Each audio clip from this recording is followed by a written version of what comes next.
अगर आप 25 साल के ऊपर हो और ये rich dad poor dad book नहीं पढ़ी तो शायद आप अपनी लाइफ के 10 साल वेस्ट कर चुके हो। मैं आपको डरा नहीं रही हूँ, मैं आपको फैक्ट बता रही हूँ, क्योंकि स्कूल ने हमें एक चीज कभी नहीं सिखाई और वो है पैसा कैसे काम करता है। और आज मैं आपको सिर्फ समरी नहीं दूंगी, मैं आपको 5 ऐसी सीख दूंगी जो स्कूल कभी नहीं सिखाता। और इस वीडियो को एंड तक जरूर देखना, क्योंकि लास्ट वाली सीख आपकी सोच परमानेंटली चेंज कर देगी। तो चलिए शुरू करते हैं और आते हैं सीधा पॉइंट पर। Number 1, mindset. बुक के ऑथर रॉबर्ट कियोसाकी कहते हैं उनकी लाइफ में 2 डैड थे, एक पुअर डैड और एक रिच डैड, और दोनों के माइंडसेट अलग थे। पुअर डैड कहते थे बेटा पढ़ाई करो, डिग्री लो, अच्छी नौकरी ढूंढो, जबकि दूसरी तरफ उनके रिच डैड कहते थे बेटा पढ़ाई करो लेकिन नौकरी के लिए नहीं, सीखने के लिए। बस यहीं से गेम शुरू होता है, फाइनेंशियल फ्रीडम का, जो तुम्हें गरीबी से अमीरी की तरफ दिखलाता है। ये सिर्फ वर्ड्स का फर्क नहीं है, ये सोच का फर्क है। स्कूल हमें ये नहीं सिखाता कि पैसा कैसे इन्वेस्ट करे, स्कूल हमें सिखाता है कि पैसा कमाने के लिए दूसरे के सिस्टम में कैसे काम करें। और सबसे बड़ी प्रॉब्लम यही है, इंडिया में 90% लोग सोचते हैं कि अच्छी नौकरी ही सक्सेस है, लेकिन रिच लोग जानते हैं कि नौकरी टेम्परेरी है, असेट परमानेंट है। Number 2, asset versus liability. ये बुक का सबसे डेंजरस पार्ट है, जो कि बुक की कोर टीचिंग है। अमीर लोग असेट खरीदते हैं, जबकि पुअर लोग लायबिलिटी खरीदते हैं और सोचते हैं वो असेट है। अब समझिए असेट होता क्या है। जो आपकी जेब में पैसा डाले,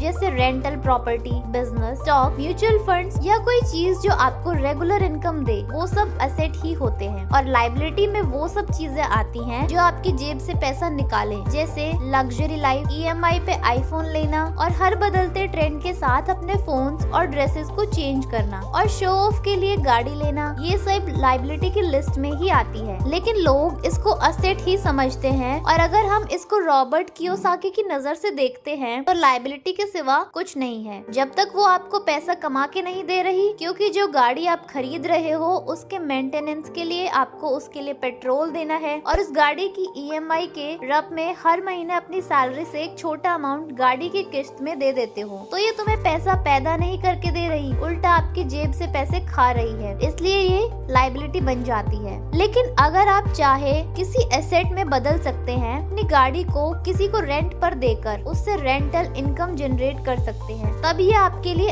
एसेट बन सकता है, वरना ये लायबिलिटी ही रहेगी। और ये फर्क हमें स्कूल में नहीं सिखाया जाता। स्कूल में सिर्फ सिखाया जाता है पैसा बचाओ, FD करो, लेकिन FD से इन्फ्लेशन बीट नहीं होती। बस तुम एक लाइन याद रखना, don't work for money, make money work for you. Number 3, पे योरसेल्फ फर्स्ट। जब आपकी सैलरी आती है तो आप सबसे पहले बिल्स पे करते हो, घर का खर्चा निकालते हो और रेंट, EMI और अपने बच्चों की स्कूल फीस देते हो, और उसके बाद जो भी पैसे बचते हैं उसको सेव करते हो। अगर आप भी ऐसा करते हो तो ये बिल्कुल गलत है। रिच डैड कहते हैं सबसे पहले खुद को पे करो, मतलब जब सैलरी आए तो सबसे पहले अपनी इनकम का 10 या 20% अलग रखो अपने इन्वेस्टमेंट और फ्यूचर प्लानिंग के लिए। फिर जो बचे उसमें से बिल्स दो और घर खर्चा करो। अगर आप फाइनेंशियली फ्रीडम चाहते हो तो आपको सबसे पहले अपनी इनकम का 10% हिस्सा अलग निकाल के रखना होगा। उसके बाद बचे हुए खर्चों से अपना घर और बाकी खर्चों को चलाना होगा। Number 4, financial education versus degree. आप IITian हो सकते हो,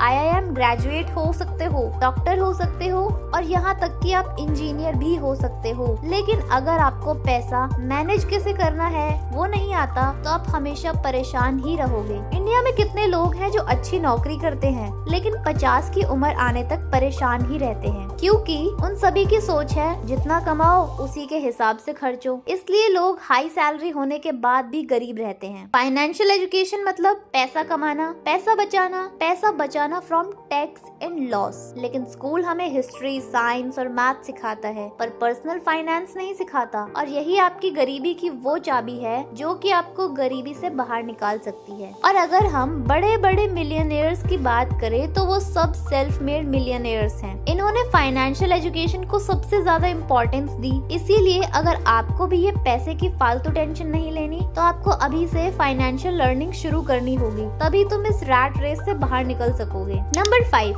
work to learn. Not to earn. ये लाइन शायद आपको बहुत अजीब लगेगी, लेकिन यही सच है कि काम सीखने के लिए काम करना चाहिए, कमाने के लिए नहीं। जिस दिन आपको लगता है कि आपको सब कुछ आ गया है और आप सीखना बंद कर देते हो, उसी टाइम से आपकी ग्रोथ रुक जाती है, क्योंकि पैसा उतना ही बढ़ता है जितनी आपके पास नॉलेज है। अब आप अपने आसपास या अपने रिलेटिव्स में ही देख लो, सबकी सैलरी अलग अलग होती है क्योंकि उनकी नॉलेज अलग है। इसलिए हमेशा आपके जॉब शिफ्ट करने के पीछे का कारण आपकी सैलरी नहीं बल्कि नॉलेज होना चाहिए। लेकिन ज्यादातर लोग जॉब स्विच वक्त सैलरी देखते हैं, सामने वाली कंपनी कितना पैकेज दे रही है, लेकिन ये गलत है। रिच लोग देखते हैं मुझे यह क्या नया सीखने को मिलेगा जो उनको फ्यूचर ग्रोथ में मदद करे। हमें स्कूल में सिखाया जाता है कि एक स्किल सीखो और पूरी लाइफ वही करो, लेकिन रॉबर्ट टी कियोसाकी कहते हैं मल्टीपल स्किल्स सीखो ताकि आपके बिजनेस और पैसे को डाइवर्सिफाई कर सको। यही वो सीक्रेट है जो कि रिच लोग फॉलो करते हैं, क्योंकि डिग्री आउटडेटेड हो सकती है लेकिन स्किल्स नहीं। तो ये थे वो 5 सीक्रेट्स जो कि हमें स्कूल और कॉलेज में नहीं सिखाया जाता है, बस जॉब के लिए तैयार किया जाता है। लेकिन अगर आप आगे बढ़ने चाहते हो और आप नहीं चाहते कि आपको और आपकी फैमिली को फ्यूचर में पैसे की टेंशन लेनी पड़े, तो आपको इन 5 रूल्स को अपनी लाइफ में जरूर ऐड करना चाहिए। अगर आप अपनी फाइनेंशियल लाइफ बदलना चाहते हो तो आप इस चैनल को सब्सक्राइब करना ना भूलें, क्योंकि यहाँ पर हम आपको ऐसे ही फाइनेंस से जुड़ी जानकारी देने वाले हैं। अब आप हमें कमेंट्स में बताओ आपको इस